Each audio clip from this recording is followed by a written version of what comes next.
Day 2, miles 18 through 30, roughly. Uh, and I don't know if you, um, I don't know if you've noticed that I did not eat any ramen.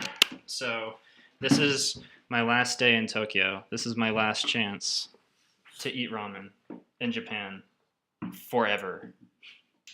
And it's very up in the air where I'm going to be able to go. But that was my mission. Starting off the day, I needed to knock this out. And actually, you mentioned that maybe Ebisu had some good ramen places in there. Mm-hmm. I went to Ebisu and I did not find a single ramen place. I saw a couple of pizza places. I was like, no, that's not going to fly. That's not going to fly. But Ebisu is pretty close to another huge, busy center of Tokyo. That's Shibuya. Yeah. Huge. So this is the famous, the one made famous in all the movies with the big signs and the big screens and the huge intersections with thousands of people. Yep. So Ebisu. So I'm in Ebisu. I got off the train, couldn't find ramen, and I want to walk to Shibuya. Because I have to see that, and maybe, hopefully, find some ramen along the way. I don't know. So I head out, and so Ebisu is kind of this is an interesting part of town. It's kind of like a trendy part of town. There's a lot of the furniture stores and people wearing black, and a lot of Japanese people wear black, but even more people were wearing black in this neighborhood with thick art designy glasses and stuff like that. So that was interesting. Here's some road work. The cute bus. A very cute bus. Yeah, that was interesting to see them navigate through there. Yikes. What is that? I think we had this translated. It's a drafting school. You can't see it on this picture. I had another picture, but in this blue building down here, that's the entryway, and this is kind of crazy. It's like actual Lebbeus Woods design, like manifested. Yeah, still, I can't stop looking at it. This is the laziest graffiti wall, or laziest mural I've ever seen. Shinjuku. That should say Shibuya, so whoops. And the smallest canal I've ever seen. This is the boundary of Shibuya, so which looks like this. Wait, I wonder if I can just yeah, okay. It's Shibuya. Pedestrian bridges, huge, crazy buildings. This happened, and I was more taken by this little crosswalk sign. You can see it's got the red man or person, and it's got these other lights, and it's actually the lights are counting down, so they're getting fewer and fewer lit. Yep. Which was kind of a cool thing. I'd never seen that before. So people are like, as soon as that thing gets one, everybody's like pacing. Oh, yeah, yeah. But they wouldn't, but because there were still cars coming, probably. The other thing, so you can kind of see it here, but there's all these stores back here in Shibuya are there's like a different shop on every level. So you have to walk up the stairs to get to the store. And actually made it hard because I guess you'd help me. I was looking for like a record shop, and this is it. This is the record shop, and I think I even took a picture of it and sent it to you, and I'm like, I don't see any records, and you're like, walk up the stairs, you idiot. I don't say that. No, you didn't. But you were thinking it. Yeah, that makes it a lot difficult when you're looking for restaurants too. I know this is it, but you have to look up, and it's on 5th floor. Yeah. Of the building. Yeah. It's a more exercise. It's cool. I suspect there's maybe more elevators in Tokyo than because the other place I did a lot of stair walking was in Paris. You know, they would, I think in Paris, they reverse installed elevators in most of these buildings, right? They just would like cut out a part of like the grand stairwell, and but there's also like a back stair for service stairs, and that's where I lived, so I ended up walking up 7 flights of them. But it's cool. It's just a different thing. So this place looked really good because the kitchen is at the front, and you can see these guys making things, and I think they looked at me. And noticed they looked at you. and noticed that I there's something funny about me. I go in and it's a freaking ramen shop, man. This is it. This is it. Finally. Oh my god. I'm so excited. Just look. Look at all this delicious options. I don't even... Oh, they do have the explanations up here. I was just like, I don't know what I want. Oh, they have it in English. They do, yeah. So I know. So this is like, it's kind of, I don't know. I might be a foodie at this point, but it's like a kind of a red flag. Because the restaurant last night, it was like, I just walked in and people were like, oh, okay, this is happening. But here, the restaurant was really quiet. There's only like maybe 1 or 2 people eating there. And it was a big dining room. And I go in, it's kind of more touristy. And so I was like, okay, well, let's just do it. Let's just do it. This is going to be my ramen experience. And I was not disappointed. They give you a spoon for the broth. And this is gyoza over here. Also very good. I think this was like some kind of mustard based paste. You put mustard on it? Yeah, it comes with it was some kind of mustard. It wasn't like the ballpark mustard.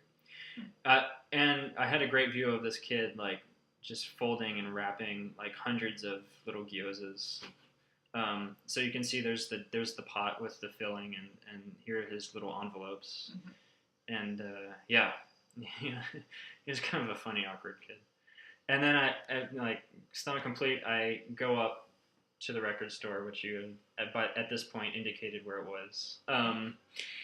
And this is cool. So you don't see a lot of this even in San Francisco anymore, where you can like just listen to records, and this is an even better experience because I can shop for some records, get like 5 or 6 of them, listen to them, and just look out across the way to this kitchen across the street of another restaurant. So you just watch people making food, or down in the street, people walking around. It was great. All record stores should do that. Okay, now that we're out of Shibuya, we go back underground. And I want to talk a little bit about the subway system, because it's actually a huge network of subway trains that had just glossed over until now. I think the advertising is really cool, or this one was. What is he talking about here? Is that Tokyo something? There's a sky underneath Tokyo. Oh. I don't know what the advertisement is about. Yeah, so. Yeah, well, people are kind of airy sometimes. They air grievances and all kinds of. What is this? I don't know. Movie posters. Yeah, but there's this. One's adult, one's for kids. Did they make a child version of this Sylvester Stallone movie? Or no, that's that movie with all of them. Because there's Arnold and Bruce and Jason. That's yeah. Looks like it, doesn't it? Like Kinda. Which is weird. Okay, so you weren't familiar that they were doing this. Okay. But it does look like exactly the same. Yeah. Yeah, they just made a movie with children in it, and explosions, which is a great combination. It says kids police. So. Okay. Had I more time, I would have gone. you have to, in any city, and especially the biggest city in the world, common courtesy is appreciated, I guess. Please don't fill your mouth with, ants and spit them at little children. And they're also be courteous to strangers that need help, I guess, is the lesson of. Yeah. Or don't push somebody to the truck. Or drink responsibly. Okay, we get out, and I wanted to. This is Ueno, which is it's another big park, and it's got a lot of temples and stuff, and this just really gorgeous museum, which is old and kind of brutal. It's a brutalist, but it's beautiful. I did not go in because I was walking, because I got off the train here, and Ueno is like south of Taito, where my hotel was. So I wanted to go up to. I just wanted to walk it back. Baseball practice is happening. They're doing some fielding practice.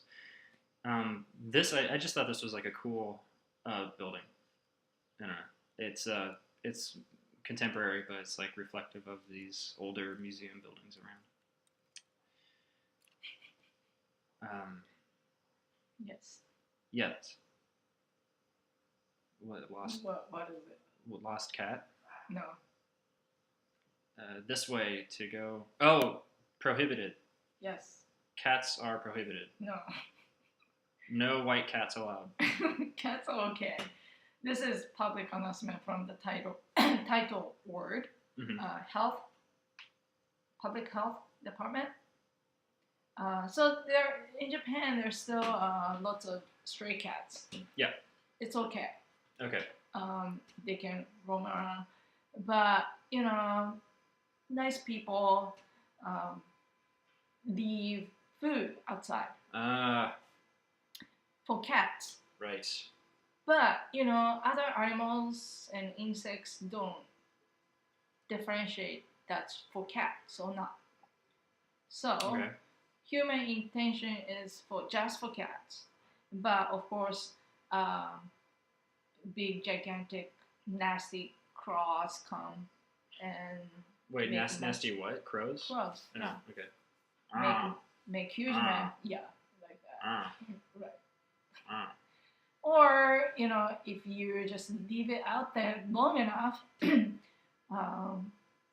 fries, the eggs and whatnot. Mm-hmm.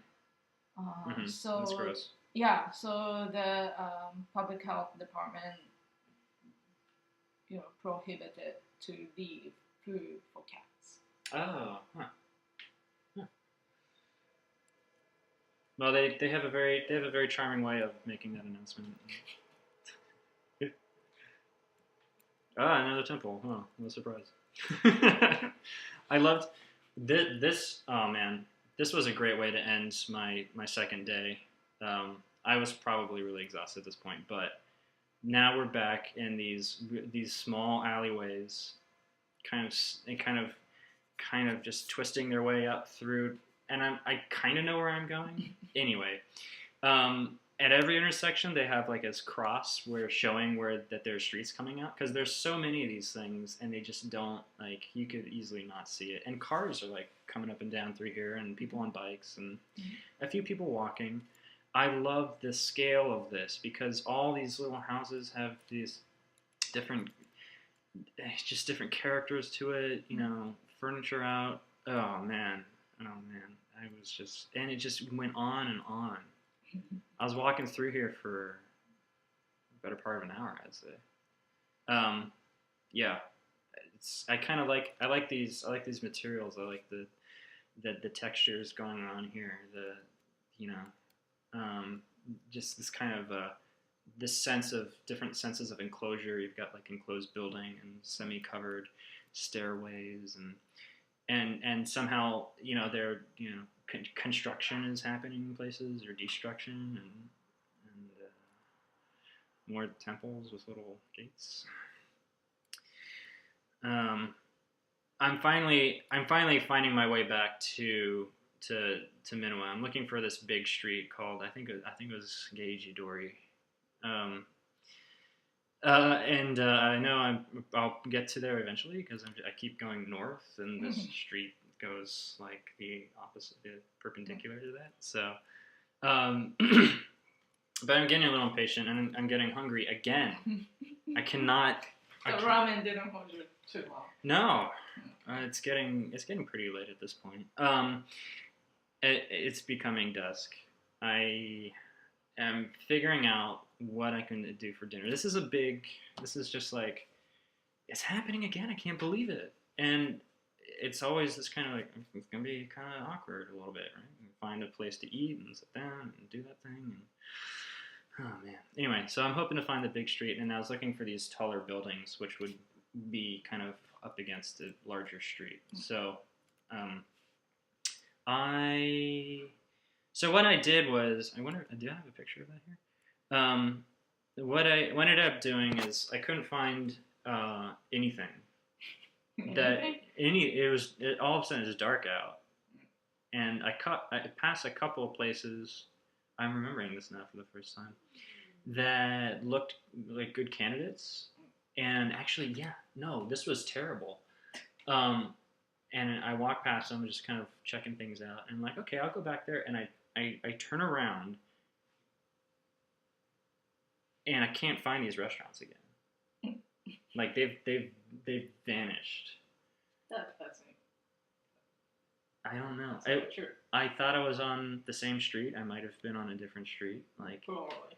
But I now start snaking around all of the streets because I really want to find this place.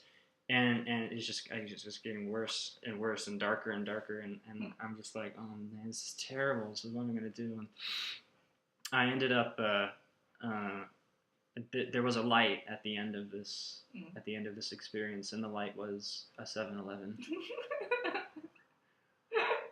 And I go in, and I'm just exhausted. I'm like, I get one of those little packaged meals. Uh-huh. And they heat it up for me. Yeah. And I'm carrying this like hot meal in a bag back to the hotel. I'm just gonna eat 7-Eleven in my hotel room and watch TV. I'm just exhausted. I'm dead. Wait, that's the last dinner you had? That was the last dinner I had in Tokyo. This is interesting. So I in the ryokan, which is like a traditional. I had my own room. It was like 3 mats and a futon and a TV. The game show was quizzing all the people that work at Tokyo train station. Like all the people were there. Like with the conductors, the cooks, and the head staff, the head agent, I guess. And he's being quizzed on what they're playing an audio clip of a train. And he has to guess, or he has to know what train is making that sound. And, of course he gets it right. And they're competing against, I think they're competing against some historians or something. So anyway, that's what you had. That was my meal. Actually, is that gyudon? I think so. Oh my goodness. It's back. This is breakfast the next morning. Is it a toast or chicken? That's French toast. Oh. Yeah. It was delicious. Oh. So I'm now heading to the airport. I make a discovery about how these things work. Goes up and down. So the cars are like, there's like cars underneath. I don't know, it's just something weird. I'm going to miss experiencing all this weird architecture that I've been looking at. Or not weird, but just different. Yeah. So I was like, oh, that's my last one. And I wanted to show you a video here. I'll post it online, but I take I was like, I have to go back to Narita. It's like, man, ditch the Narita Express, man. I'm over that.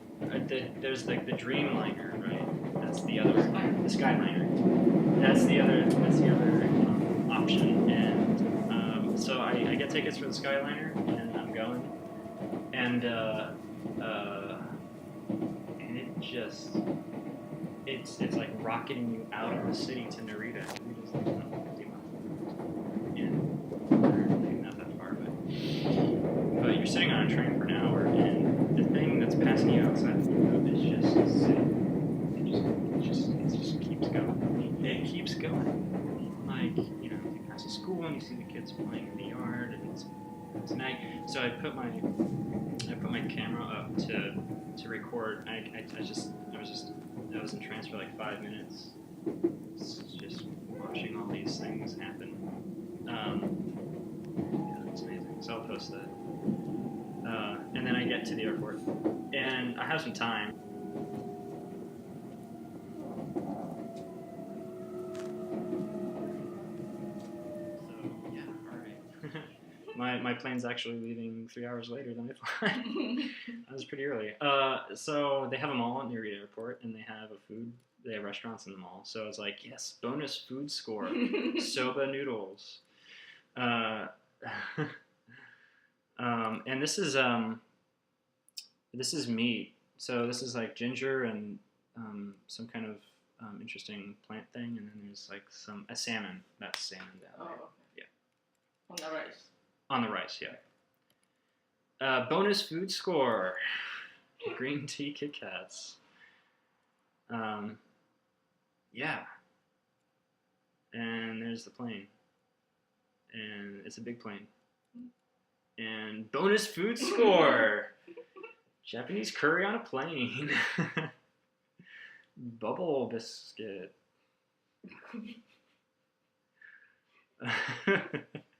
This was my last Japanese meal, and yeah, a plane took off the afternoon of the same day I landed the morning of in San Francisco, but it went through night.